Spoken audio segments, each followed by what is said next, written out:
Hare Krishna, bienvenidos a todos, continuando con la lectura del Srila Prabhupada Lilamrita, volumen 2, capítulo 5, libre para predicar.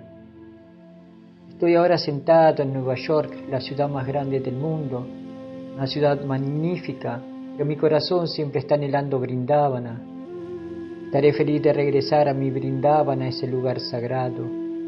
Pero entonces, ¿por qué estás aquí? Porque es mi deber. He traído un mensaje para ustedes.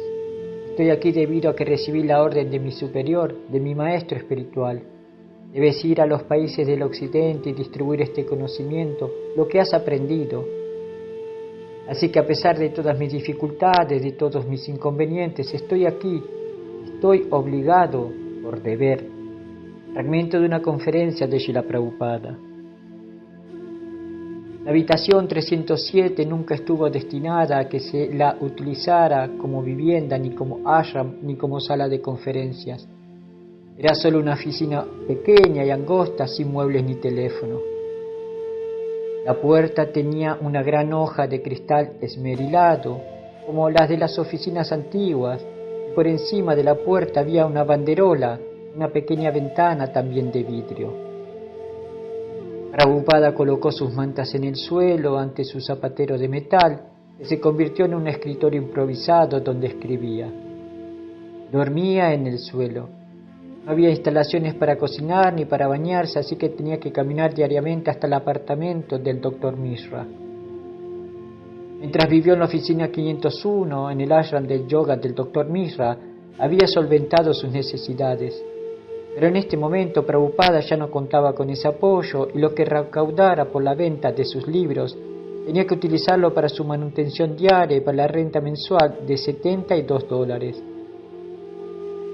Notó que en el supermercado West End un poco de chile molido costaba 25 centavos, 10 veces más de lo que habría pagado en la India. No tenía un ingreso asegurado, sus gastos se habían incrementado y sus comodidades físicas se habían reducido. Pero al menos tenía su propio lugar. Era libre para predicar como quisiera. Había ido a Estados Unidos para hablar acerca de Krishna y desde el comienzo había encontrado la oportunidad de hacerlo, ya fuera en una reunión informal en la sala de los Agarwal o ante una reunión formal en el Club de Leones de Butler, en las clases de sánscrito del Dr. Norman Brown, en la sociedad de yoga del Dr. Mishra o en la sociedad Tagore. Pero no le dio mucha importancia a dar conferencias en donde la gente que se reunía lo escucharía solo una vez. Esa era la razón principal por la que quería su propio edificio en Nueva York, para que la gente pudiera ir con regularidad a cantar Hare Krishna, a tomar prasadam en su compañía y para escucharlo hablar sobre el Bhagavad Gita y el Srimad Bhagavatam. Al haberse mudado del estudio de yoga a la pequeña oficina que estaba escaleras abajo, le dio a Prabhupada lo que estaba buscando, su propio lugar. Pero ni siquiera, como eufemismo, ese espacio podía llamarse templo. Su nombre estaba en la puerta. Cualquiera que lo buscara podría encontrarlo. Pero, ¿quién iría? Por su opulencia y belleza se esperaba que un templo atrajera a la gente a Krishna. Pero la habitación 307 era justo lo opuesto, era la pobreza desnuda. Ni siquiera una persona interesada en temas espirituales se sentiría cómoda al sentarse en un piso sin alfombra de una habitación que tenía la forma de un vagón angosto de tren. Uno de los estudiantes del Dr. Mishra le había donado un grabador de cinta, y Prabhupada grabó algunos de sus vayanas solitarios y cantaba con su propio acompañamiento de címbalos de mano. También grabó un largo ensayo filosófico, Introducción al Getopanishad. Incluso si nadie asiste, Srila Bhaktisiddhanta Sarasvati le había dicho, puedes continuar cantándole a las 4 paredes. Pero ya que en ese momento era libre de brindar su mensaje en la nueva situación que Dios le había provisto, decidió dar conferencias 3 noches a la semana, lunes, miércoles y viernes, y a quien fuera. Su primer público estaba principalmente formado por personas que habían oído acerca de él o que lo habían visto en el estudio de yoga del Dr. Mishra. A pesar de lo austero de su habitación, las reuniones se volvieron una fuente de nueva vida para él. El 18 de marzo. expresó su optimismo en una carta a Sumati Morarji. Me animé mucho cuando en su carta usted escribió lo siguiente: creo que debe quedarse ahí hasta recuperarse por completo de su enfermedad y volver solo después de haber terminado su misión. Creo que estas líneas dictadas por usted son las palabras del señor Balakrishna expresadas a través de su bondad. Se complacerá al saber que ya estoy mejor de salud y que mi trabajo misionero está progresando bien. Espero que mi proyecto de abrir un templo de Sri Sri Radhakrishna también se cumpla por la gracia del Señor. A partir de mi llegada a Nueva York desde Butler, Pensilvania, he alquilado la habitación mencionada a $70 por mes y estoy dando conferencias sobre el Bhagavad Gita y el Srimad Bhagavatam, acompañado por Sankirtana. Las damas y caballeros estadounidenses vienen a escucharme. Usted se sorprenderá al saber que ellos no comprenden el lenguaje del Sankirtana, sin embargo escuchan con atención. El movimiento que he comenzado es completamente nuevo para ellos porque los estadounidenses en general están familiarizados con la gimnasia del yoga que practican aquí algunos yogis de la India. Ellos nunca antes habían oído acerca del culto del Bhakti y de la ciencia de Krishna y sin embargo me prestan atención.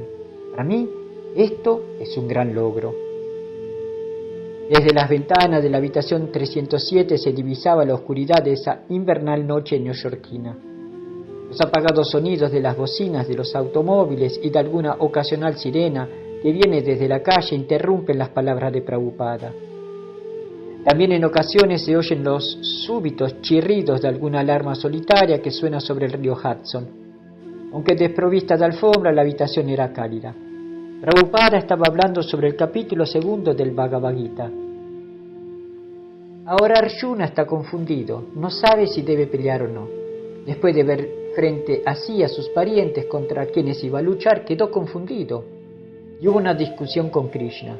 Aquí hay una cuestión fundamental. Krishna, la suprema personalidad de Dios. La voz de Prabhupada era seria y convincente. A veces levantaba el tono de voz y su dicción se entrecorta, ansiosa. Su culta dicción británica lleva un marcado acento bengalí. De repente hace una pausa en el discurso y se dirige a una persona que está en la habitación. ¿Qué es eso?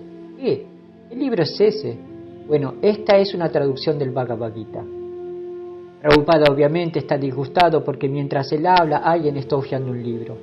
Esta situación distaba mucho del respeto ofrecido a los oradores eruditos descritos en el Srimad Bhagavatam. Bueno, no, tiene que escucharme. Estoy escuchando. No desvíe su atención, solo escúcheme. Está tomando el rol de un maestro que corrige a su estudiante. Por supuesto, no había ninguna razón de peso para que sus invitados se sientan obligados a obedecerlo. Pedía su atención y al mismo tiempo la exigía, solo escúcheme, en su intento de convencerlos acerca de la conciencia de Krishna. Ustedes han escuchado que se debe aceptar al maestro espiritual después de un examen riguroso, así como alguien selecciona a un novio o a una novia después de un cuidadoso examen. En la India son muy cautelosos. El casamiento de muchachos y muchachas se hace bajo la guía de los padres, así que los padres consideran la situación con mucho cuidado. De manera similar se tiene que aceptar al maestro espiritual. Es necesario. De acuerdo con los mandatos védicos, todas deben tener un maestro espiritual. Quizá ustedes hayan visto un cordón sagrado. Nosotros tenemos un cordón sagrado. Señor Cohen, ¿lo ha visto? ¿Un cordón sagrado? Prabhupada hace una pausa. Su audiencia no ha percibido los delgados y blancos cordones que él usa debajo de su camisa y que le atraviesan la parte superior del cuerpo. Por miles de años, los brahmanas de la India han usado cordones como ese, que cuelgan del hombro izquierdo y bajan en diagonal por el torso hacia el costado derecho de la cintura. Todo brahmana sostiene este cordón en la mano derecha mientras canta el sagrado mantra Gayatri 3 veces al día. Pero este rito es en verdad extraño para los estadounidenses. Prabhupada mismo es exótico para ellos. Su chadar gris lo envuelve los hombros, está sentado con las piernas cruzadas y la espalda erguida sobre un delgado almohadón. Ellos, sentados frente a él, del otro lado de su baúl, que sirve como escritorio y atril, están apretados en la angosta habitación. Él es frágil y pequeño, un extranjero entre ellos. Sin embargo, se siente completamente seguro de que sí mismo, en el sentido de que no le afecta ser un extranjero en Nueva York. Los visitantes notan su fuerte presencia. En la frente tiene dibujadas 2 prolijas líneas de arcilla en forma vertical. Sus ropas holgadas de color durazno pálido le envuelven el cuerpo. Él hace una pausa solo unos pocos segundos para preguntar si ellos han visto un cordón sagrado. Este cordón sagrado es un signo de que una persona tiene un maestro espiritual. Aquí, por supuesto, no existe tal distinción, pero de acuerdo con el sistema hindú, una joven casada tiene un signo, una marca roja, para que la gente sepa que está casada. Y respecto de la división en el cabello, ¿cómo se llama esa línea? Raya, respondió un hombre. Raya. ¿Cómo se deletrea? R-A-Y-A. Raya. Esta raya también tiene un significado. Ellos saben inglés y él conoce el Gita, pero él conoce bastante inglés, mientras que ellos no conocen prácticamente nada del Gita, con el cual él tiene que alimentarlos, pero en ocasiones él les pide ayuda con ciertas palabras en inglés. Cuando la raya está en el medio, la muchacha tiene esposo y proviene de una familia respetable. Y si la raya está aquí, con un gesto delicado eleva la mano hacia su cabeza, pero sin llegar a alcanzarla. Sin embargo, el medio gesto indica claramente una raya en el costado de la cabeza. Entonces, es una prostituta. Cuando una muchacha está bien vestida, ha de entenderse que tiene a su esposo en casa. Y cuando ella no está bien vestida, ha de entenderse que su esposo está lejos de su casa. ¿Lo ven?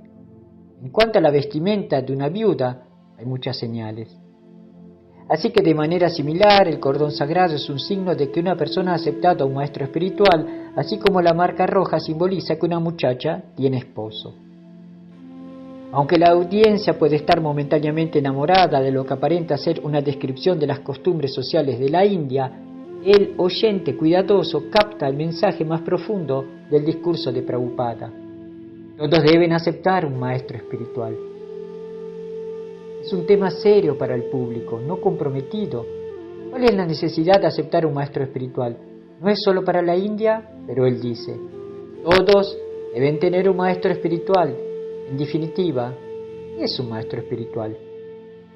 Quizá quiera decir que aceptar un maestro espiritual es solo otro ingrediente cultural del hinduismo, como el cordón o la raya en el cabello de una mujer o la vestimenta de una viuda.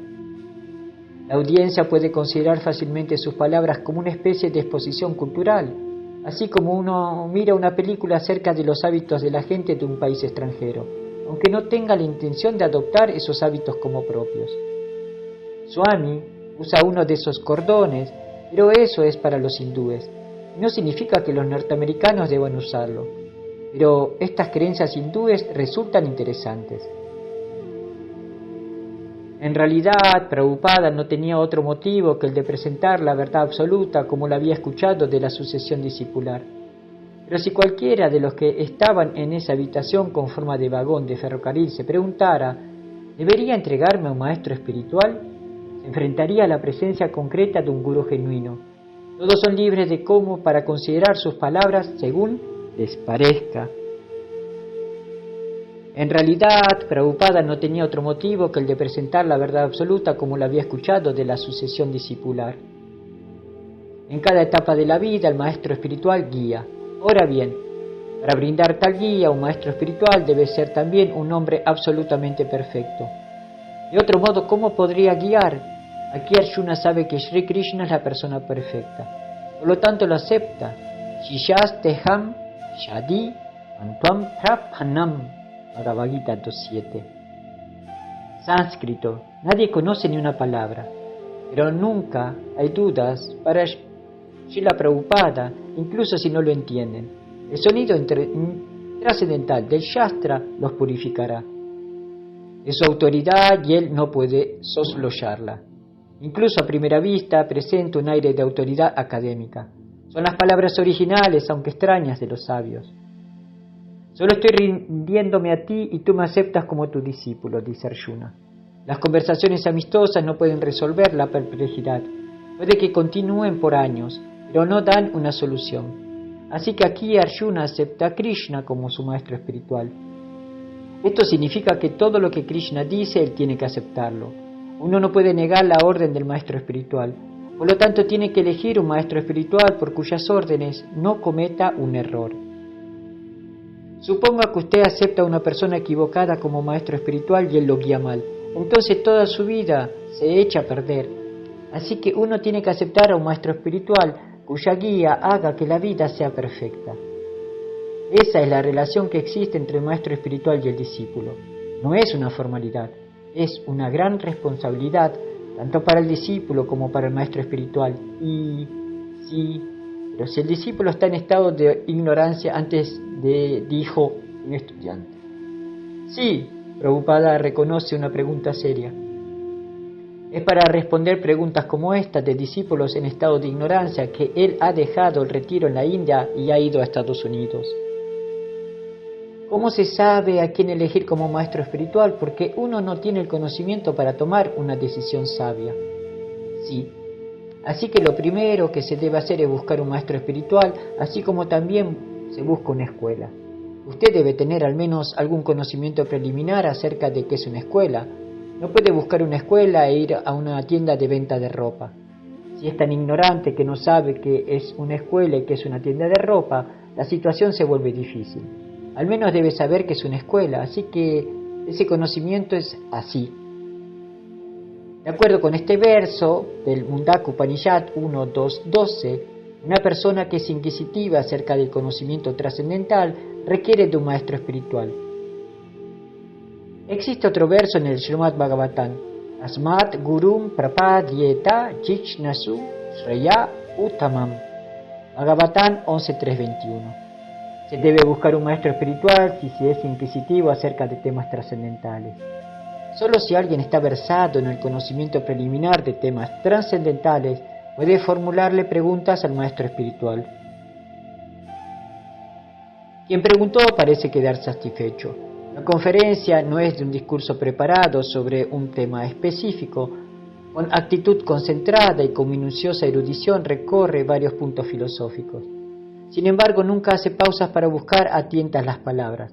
Él sabe exactamente qué quiere decir.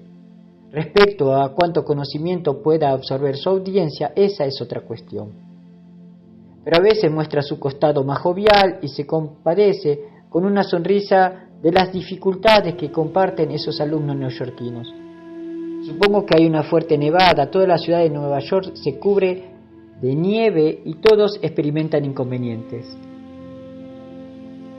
Esa es una clase de sufrimiento, pero ustedes no tienen control sobre él. A veces elogia a los estudiantes del Dr. Mishra por haber aprendido también de su maestro.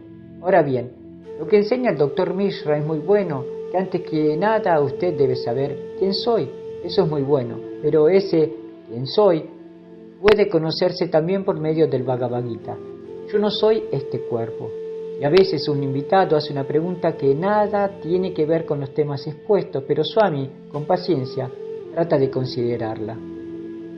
Sin embargo, detrás de su tolerancia al talante de Prabhupada es siempre de urgencia.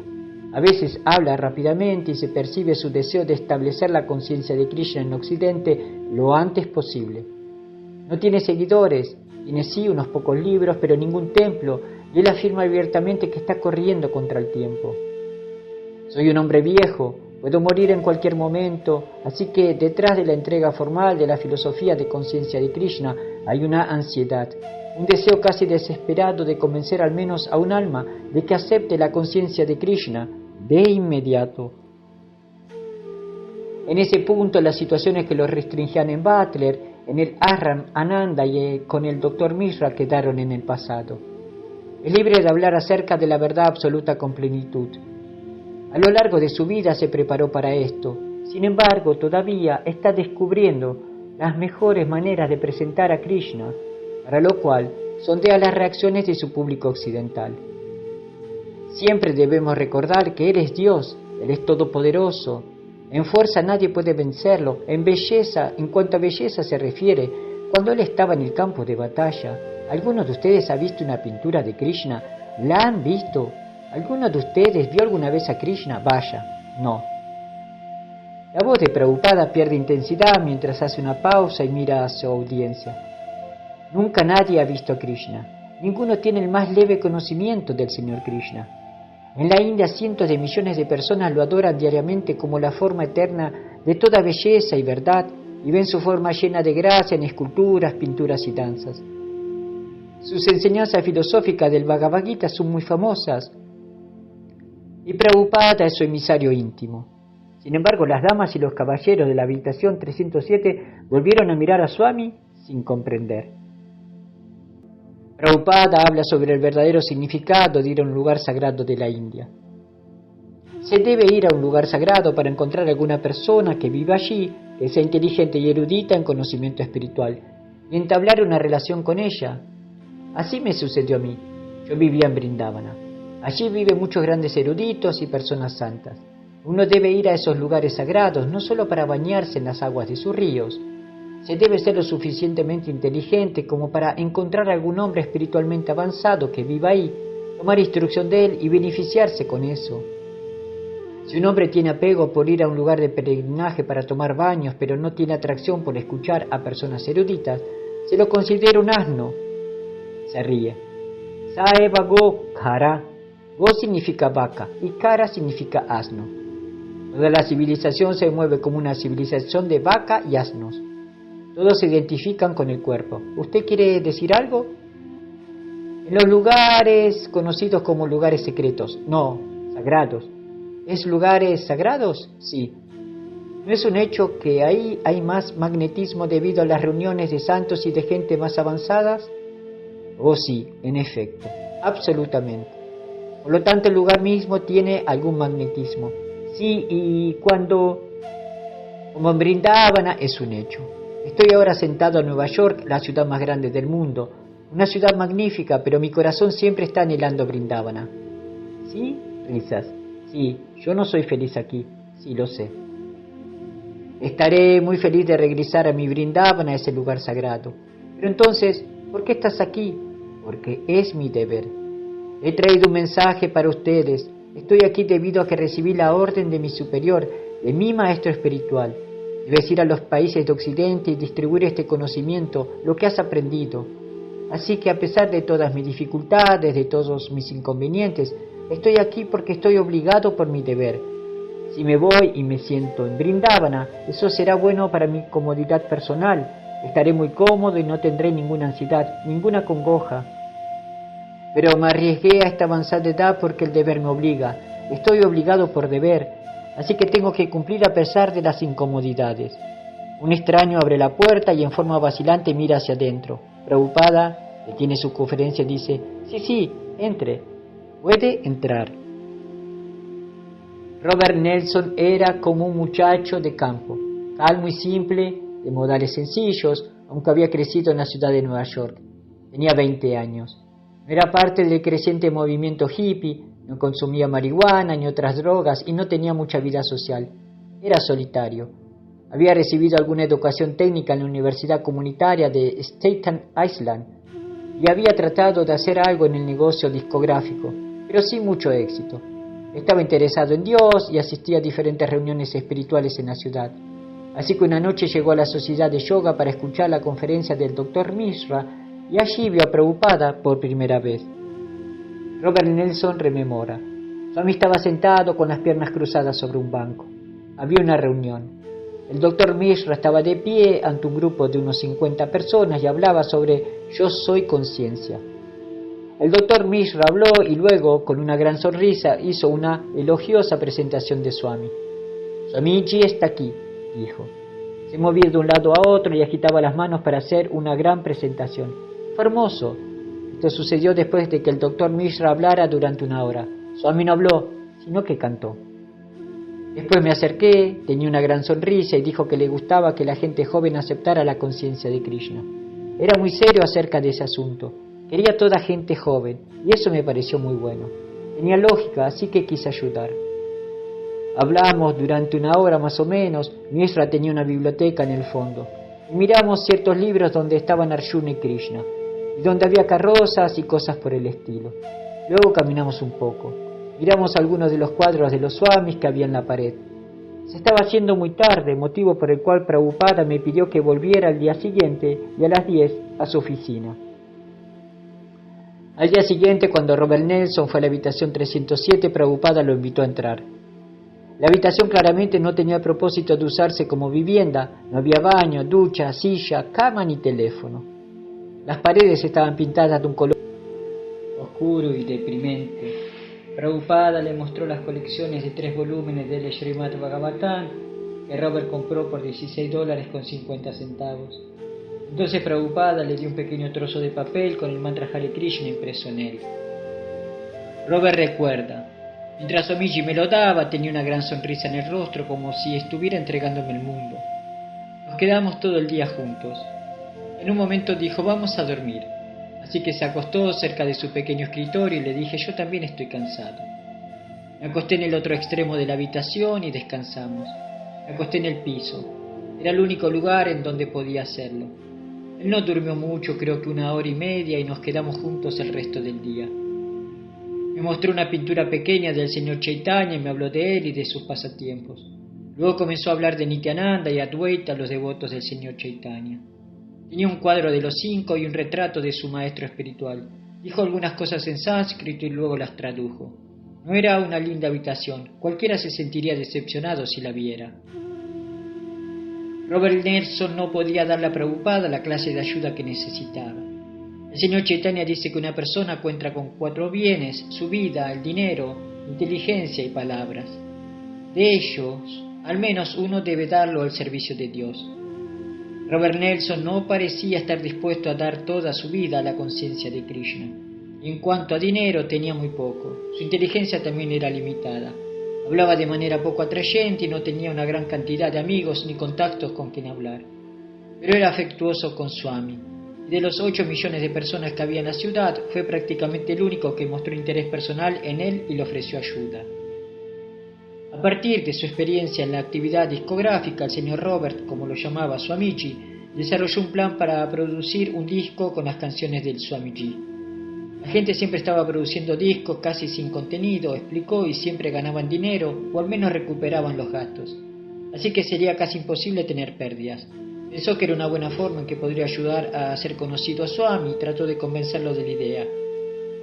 Prabhupada no desanimó al señor Robert, que parecía estar impaciente por hacer este servicio.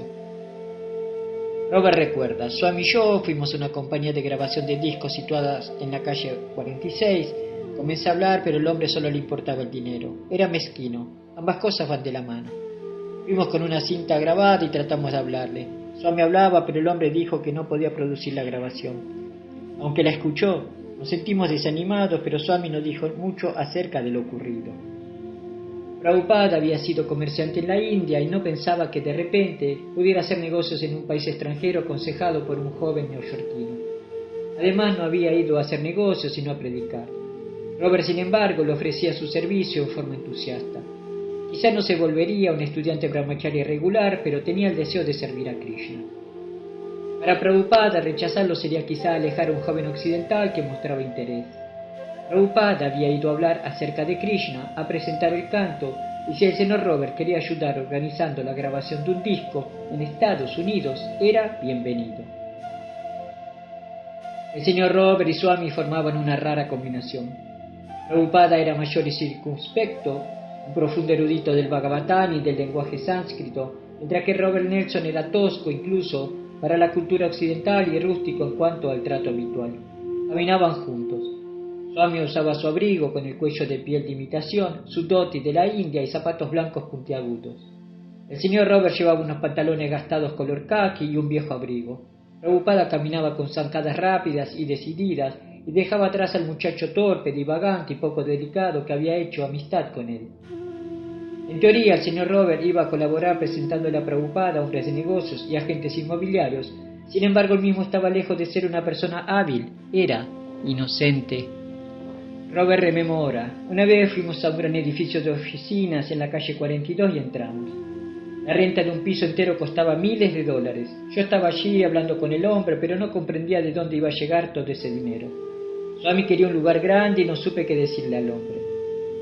Prabhupada quería un lugar grande y un lugar grande significaba un precio elevado. No tenía dinero y Robert Nelson tenía solo sus cheques de desempleo. Aún así, Prabhupada estaba interesado.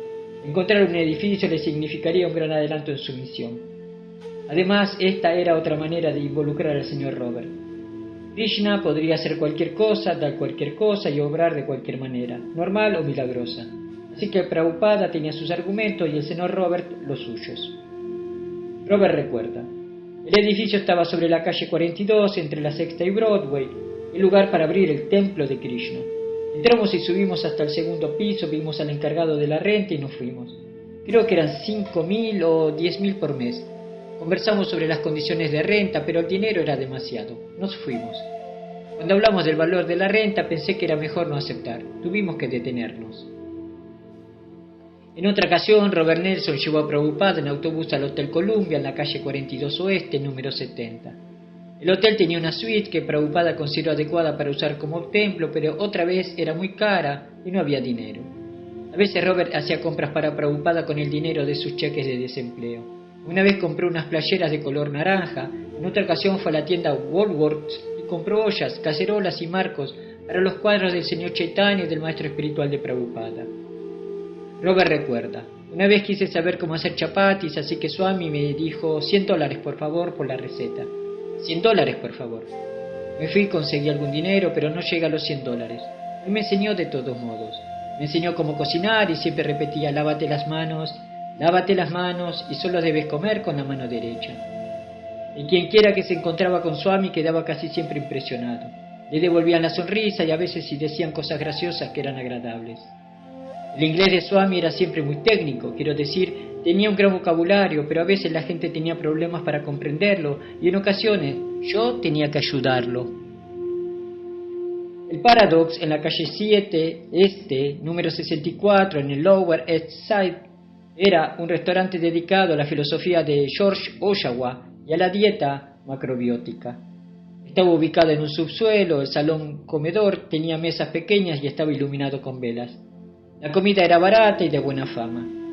El té se servía gratis en la cantidad que uno quisiera. Más que un restaurante, era un centro de interés espiritual y cultural, un lugar de encuentro que recordaba los cafés del Greenwich Village o de París, en la década de 1920.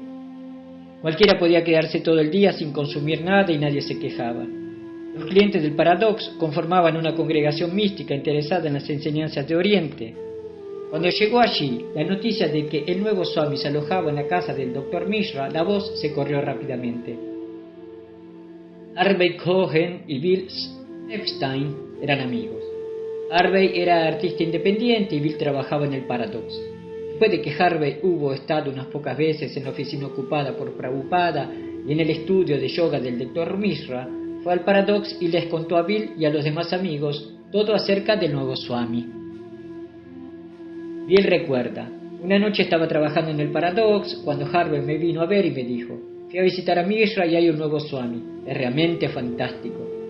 Bueno, yo estaba incursionando en la macrobiótica y en el budismo, así que en el primer momento no me interesó, pero Harvey tenía una personalidad encantadora y cálida y pareció interesado. Me dijo: ¿por qué no vienes? Me gustaría que lo vieras. Así que fui a una de las clases que daba en la calle 72, entré y sentí la presencia de Swami. Tenía una apariencia muy concentrada e intensa, se lo veía pálido y algo débil. Creo que al venir había pasado por muchas situaciones. Estaba sentado cantando con sus cuentas que llevaba en una pequeña bolsita.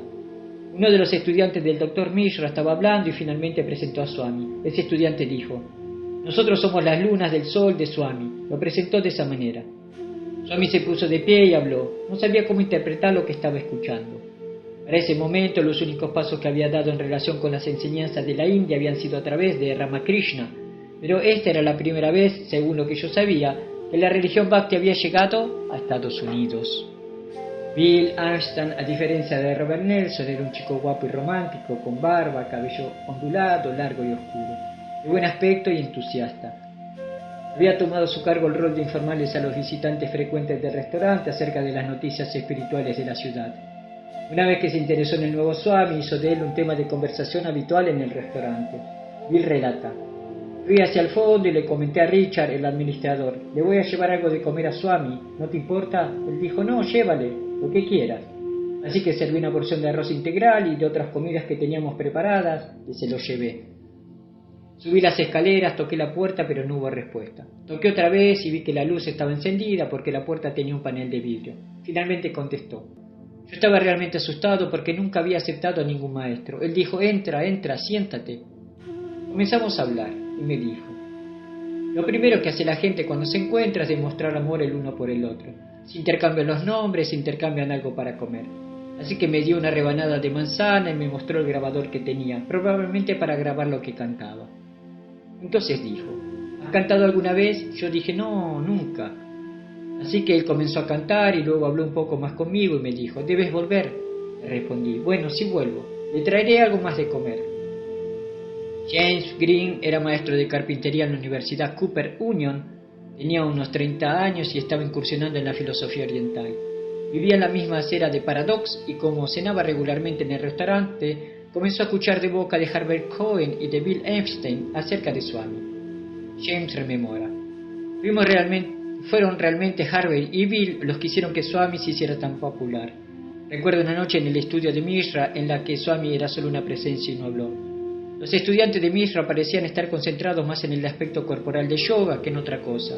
Esta parecía una de las quejas de Swamiji. Su habitación en la calle 42 era muy pequeña. Él vivía en una habitación bastante angosta con una puerta en un extremo. Swamiji se ubicaba sobre un costado y nosotros estábamos bastante apretados. Puede que no tuviera más que 2,5 metros de ancho y era un poco oscura. Él se sentó sobre su delgado colchón y nosotros nos sentamos en el suelo. No cantamos.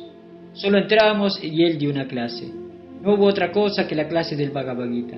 Yo había leído mucha literatura y a mi manera, la de una persona tímida, creo que buscaba un maestro. No tenía el impulso ni la iniciativa para conseguir lo que me proponía. En realidad yo era un oyente y me parecía bien escuchar el Bhagavad Gita, así que seguí yendo. A partir de allí las reuniones fueron más nutridas. La gente comenzó a ir más y más, hasta que el lugar estuvo repleto y Swamiji tuvo que encontrar otro lugar. El nuevo grupo de Paradox era joven y conocedor de las nuevas tendencias en contraste con la gente mayor y más conservadoras de los suburbios que venía asistiendo a las clases de Prabhupada. En esos días todavía era inusual ver a una persona con el cabello largo y barba.